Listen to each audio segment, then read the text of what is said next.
మహేశ్వరి,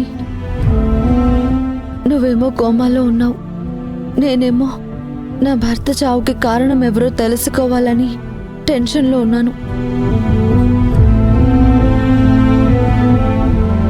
నా భర్తని చంపిన వాడికి శిక్ష పడి తీరాలి మహేశ్వరి. అప్పుడే అరవింద్ ఆత్మకి మనశ్శాంతి, నాకు మనశ్శాంతి. దయచేసి నువ్వు కోమాలో నుంచి బయటికి రావాలి మహేశ్వరి. నిజం చెప్పి నేరస్తుని జైలుకి పంపించడానికి కాస్త హెల్ప్ చేయి మహేశ్వరి, ప్లీజ్. అరవింద్ మాకు మనిషిగా మాత్రమే దూరం కాలేదు, ఆయన పోతూ పోతూ మా ఫ్యామిలీ సంతోషాన్ని, ధైర్యాన్ని కూడా పట్టుకుని వెళ్ళిపోయారు. అరవింద్ లోకాన్ని వదిలేశాక ఇంట్లో మేమంతా చిరునవ్వుకి చిరునామా వెతుక్కుంటున్నాం. ప్రేమపూర్వక పలకరింపుకు జాడని తెలుసుకుంటున్నాను. మా నుంచి మాకు దూరం అయింది 6 అడుగుల మనిషి కాదు, నిలువెత్తు ఆప్యాయత, నిలువెల్ల అభిమానం.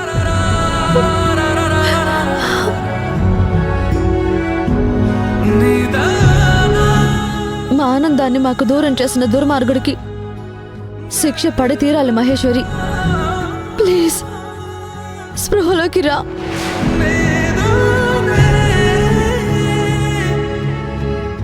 ప్లీజ్ స్పృహలోకి రా.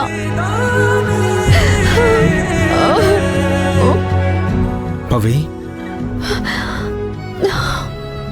అన్నయ్య చావు గల కారణం చెప్పే ఏకైక వ్యక్తి ఈ మహేశ్వరి మాత్రమే. ఎలాగైనా తనని కాపాడుకుని నేరం చేసిన వాళ్ళకి శిక్ష పడేట్టు చేద్దాం పవి. కాస్త అప్పటిదాకా కొంచెం ఓర్పుతో ఉండక తప్పదు. అయినా అలా చెప్పా పెట్టకుండా వచ్చేసావేంటి పవి?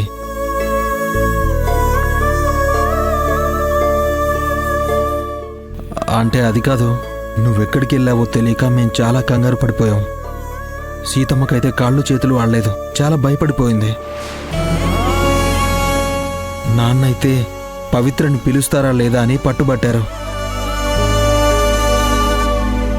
మేం ఏదో ఒకలాగా సర్ది చెప్పాంలే. ఆయన నీ కోసం ఎదురు చూస్తున్నారు. లేట్ అయితే టెన్షన్ పడతారు. ఇంటికి వెళ్దాం రా పవి.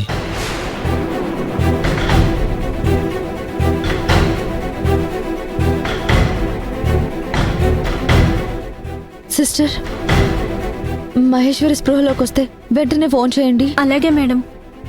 సిస్టర్, అస్సలు అజాగ్రత్తగా ఉండదు. అలాగే సార్. మెడిసిన్స్ అన్నీ ఉన్నాయి కదా? ఉన్నాయి మేడం. సరే, జాగ్రత్తగా చూసుకోండి. Okay madam. Be careful. Okay sir.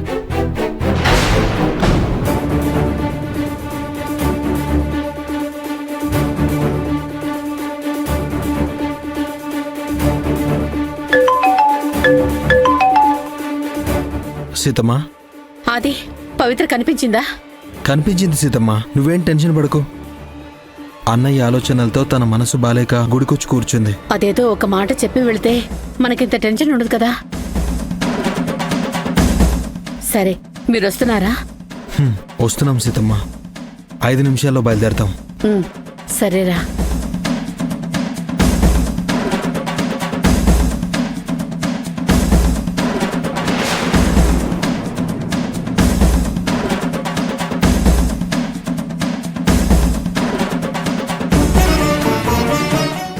ఆగు పవి, ఎక్కడికి వెళ్తున్నావు? ఏంటి? నేను నీకోసం వచ్చాను పవి, కారులో వెళ్దాం. నేను నీతో రాను. నేను నీతో మాట్లాడే ప్రయత్నం కూడా చేయను, నేను డిస్టర్బ్ చేయను. ప్లీజ్ వచ్చి కారెక్కు. నో చెప్పానంటే నో, అంతే. నన్ను డిస్టర్బ్ చేయకు. పవి, పవి నా మాట విను పవి. పవి,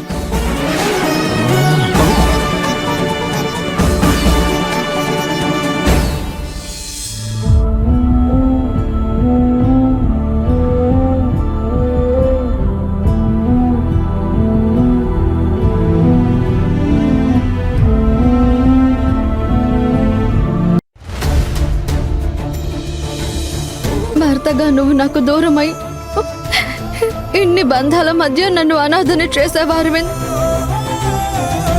నీ ఫోటో చూస్తే నాకు వస్తున్న రిలీఫ్ ఇంతమంది ఎదురుగా ఉన్నా నాకు రావట్లేదు. మీ తమ్ముడు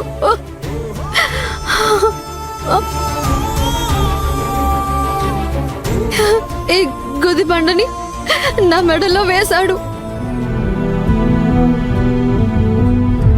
అరవింద్, నువ్వు శారీరకంగా మా మధ్యన లేకపోయినా జరుగుతున్నవన్నీ పైనుంచి చూస్తున్నావని నేను అనుకుంటున్నాను.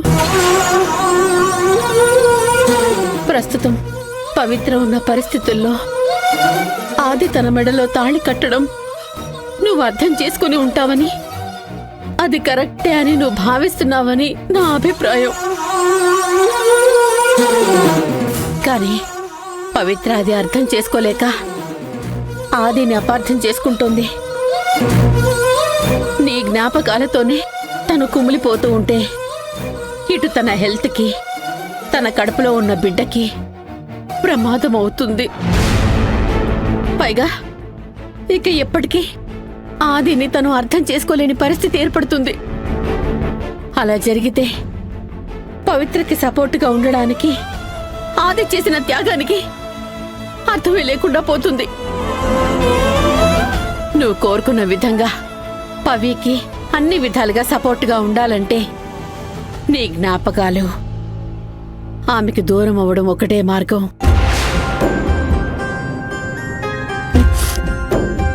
అందుకోసం నా మనసుకి కష్టంగా ఉన్నా కూడా ఈ ఇంట్లో ఉన్న నీ ఫొటోస్ అన్నీ తీసి దాచేయాలనుకుంటున్నాను. నా ఉద్దేశాన్ని నువ్వు అర్థం చేసుకోగలవని నమ్ముతున్నాను. నేను చేసే పనిలో తప్పుంటే నన్ను క్షమించు అరవింద్.